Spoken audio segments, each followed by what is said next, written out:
بسم اللہ الرحمن الرحیم۔ شروع اللہ کے نام سے جو بہت مہربان اور نہایت رحم کرنے والا ہے۔ قرآن پاک میں بیان ہے کہ اللہ تعالیٰ تمام روحوں کو جمع کر کے یہ عہد لے چکے ہیں، کیا میں تمہارا رب نہیں؟ سب ارواح نے جواب دیا، بے شک آپ ہی ہمارے رب ہیں۔ اس وعدے کے باوجود بھی انسانوں نے بے شمار جھوٹے خدا تیار کر لیے تھے۔ لوگوں نے سورج، چاند، آسمان، گرجتی بجلی اور آگ کو پوجنا شروع کر دیا تھا۔ کچھ قومیں تو اپنے ہاتھ سے بنائے ہوئے بتوں کو ہی اپنا خدا تصور کرتی تھی۔ آج کی ویڈیو میں ہم ایسے بتوں کا ذکر کریں گے کہ جن کا اللہ پاک نے قرآن میں ذکر کیا ہے۔ جہالت کے دور میں لات بت بہت ہی مانا جاتا تھا۔ اہل عرب اس بت کی عبادت کرتے تھے، اس بت کو خدا مانتے تھے۔ جہاں مسجد طائف کا بایاں مینار ہے، اس جگہ اس بت کو نصب کیا ہوا تھا۔ قبیلہ بنو ثقیف اس بت کی دل و جان سے عبادت کیا کرتے تھے۔ تاریخی روایات ملتی ہیں کہ خانہ کعبہ پر حملہ کرنے کے لیے ابراہہ کا لشکر جب طائف سے گزرا تو قبیلہ بنو ثقیف نے اس لشکر کی اور بادشاہ ابراہہ کی خوب آؤ بھگت کی۔ طائف والوں کو یہ ڈر تھا کہ کہیں یہ لشکر ہمارے بت لات کو ختم نہ کر دیں۔ عرب کی تاریخ میں ہے کہ ایک نیک شخص جس کا نام لات تھا، وہ حاجیوں کے لیے ستو بنایا کرتا تھا۔ وہ ایک انتہائی نیک اور پرہیزگار شخص تھا۔ جب اس ستو بنانے والے کا انتقال ہو گیا تو اہل عرب کے لوگوں نے جس جگہ پر وہ بیٹھ کر حاجیوں کے لیے ستو بناتا تھا، اس جگہ پر ایک بت تیار کیا اور شروع میں لوگ اس کی زیارت کے لیے جاتے۔ وقت گزرنے کے ساتھ ساتھ یہ بت بہت زیادہ مشہور ہو گیا۔ دور دور سے کافر آ کر اس بت کی پوجا کرنے لگے۔ لات کا ذکر قرآن مجید میں بھی آیا ہے، سورۃ نجم کی آیت نمبر 19 اور 20 میں۔ اس کے بعد ہم ایک اور بہت مشہور مورتی عزا کا ذکر کریں گے۔ عزا مورتی اپنے دور کی مانی جانی مورتی تھی۔ لوگ دور دور سے عزا کے پاس آ کر منتیں مانگتے اور چڑھاوے چڑھایا کرتے تھے۔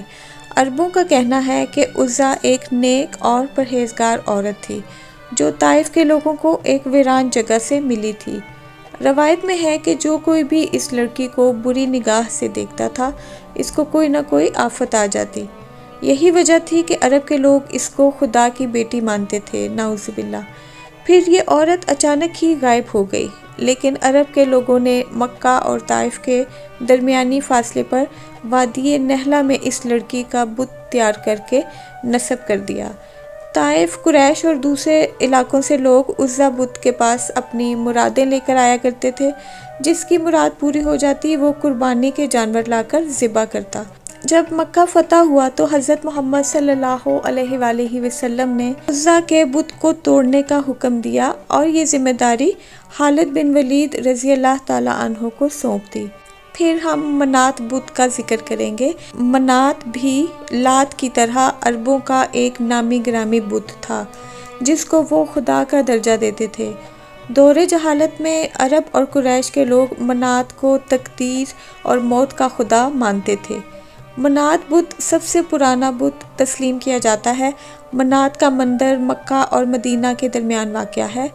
سارا عرب منات بت کی عبادت کرتا تھا، لیکن یثرب کے دو قبیلے اوس اور خزرج منات بت کو بہت ہی زیادہ مانتے تھے۔ وہ جو بھی بڑا کام کرتے یہاں آ کر منتیں مانگ کر جاتے۔ قبیلہ اوس اور خزرج میں یہ روایت تھی کہ جب یہ لوگ حج کر کے واپس جاتے تو اپنا احرام منات بت کے قریب آ کر اتارا کرتے تھے۔ جہالت کے دور میں یہ لوگ اس وقت تک حج کرنے کے لیے نہیں جاتے تھے جب تک کہ وہ لوگ منات بت کی عبادت نہیں کر لیتے تھے۔ فتح مکہ کے موقع پر حضرت محمد صلی اللہ علیہ وآلہ وسلم نے حضرت علی علیہ السلام کو حکم دیا کہ اس بت کو ختم کر دو۔ حضرت علی کرم اللہ وجہ الکریم نے اس بت کا نام و نشان مٹا دیا۔ عرب کے لوگ حضرت اسماعیل کی تبلیغ کی وجہ سے دین ابراہیمی پر قائم تھے، لیکن رفتہ رفتہ انہوں نے دین کا ایک حصہ بھلا دیا۔ اس کے باوجود بھی توحید کے شعار ان میں باقی تھے۔ عمرو بن لہی مکہ کا ایک طاقتور سردار کے طور پر سامنے آیا۔ عمرو بن لہی کی پرورش دینی لحاظ سے ہوئی تھی، لہٰذا لوگ اس کے پیروکار بننے لگے۔ ایک دفعہ عمرو بن لہی ملک شام گیا تو وہاں اس نے لوگوں کو بتوں کی پوجا کرتے ہوئے دیکھا۔ شام چونکہ انبیاء کی سرزمین تھی، اس لیے عمرو بن لہی بہت متاثر ہوا اور اس نے اسی بات کو حق جانا۔ ملک شام سے واپسی پر وہ حبل بت کو اپنے ساتھ لے آیا اور خانہ کعبہ کے اندر نصب کر دیا۔ چونکہ عمرو بن لہی کو دینی پیشوا مانا جاتا تھا، باقی عرب کے لوگوں نے بت پرستی اختیار کر لی۔ تاریخ کی کتابوں سے ہمیں یہ معلوم ہوتا ہے کہ اہل عرب قوم نوح کے بتوں کو بھی پوجا کرتے تھے۔ یہ عمرو بن لہی ہی تھا جس کو ایک جن نے بتایا کہ جدہ میں قوم نوح کے بت دفن ہیں۔ چنانچہ عمرو بن لہی نے وہ بت نکالے جن کے نام ود، سواع، یغوث، یعوق اور نصر تھے۔ اس نے حج کے ایام میں ان بتوں کو مختلف قبیلوں کے حوالے کیا اور یوں ہر قبیلے کا ایک الگ بت ہو گیا۔ یغوث، جس کا لوگوں نے بعد میں بت بنا دیا تھا، دراصل اپنی عبادت کی وجہ سے بہت مشہور تھا۔ یہی وجہ تھی کہ اس کی وفات کے بعد لوگوں نے اس کی مورتیاں بنا لیں اور اپنے گھروں میں نصب کر لیں۔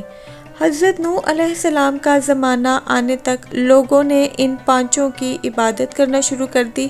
جب حضرت نوح علیہ السلام نے ان لوگوں کو ان مورتیوں کی عبادت کرتے ہوئے دیکھا تو ان لوگوں کو بتوں کی عبادت کرنے سے منع فرمایا، لیکن انہوں نے حضرت نوح علیہ السلام کی ایک بھی بات پر یقین نہ کیا۔ اللہ نے اس قوم کو سیلاب کی زد میں تباہ کر دیا۔ یعوق کا بت بھی بہت پرانا ہے۔ لوگ حضرت نوح علیہ السلام کے دور میں اس بت کی عبادت کیا کرتے تھے۔ اس بت کا ذکر سورہ نوح میں دوسرے 4 بتوں کے ساتھ کیا گیا ہے۔ اس کی عبادت دنیا میں کسی نہ کسی طریقے آج بھی ہو رہی ہے۔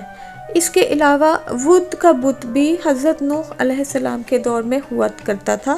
یہ قوم اس بت کو محبت اور عبادت کا خدا مانتی تھی۔ بعض مورخین کے مطابق ہندوستان میں پوجا جانے والا بت گنیش بھی ود کی ایک شکل ہے۔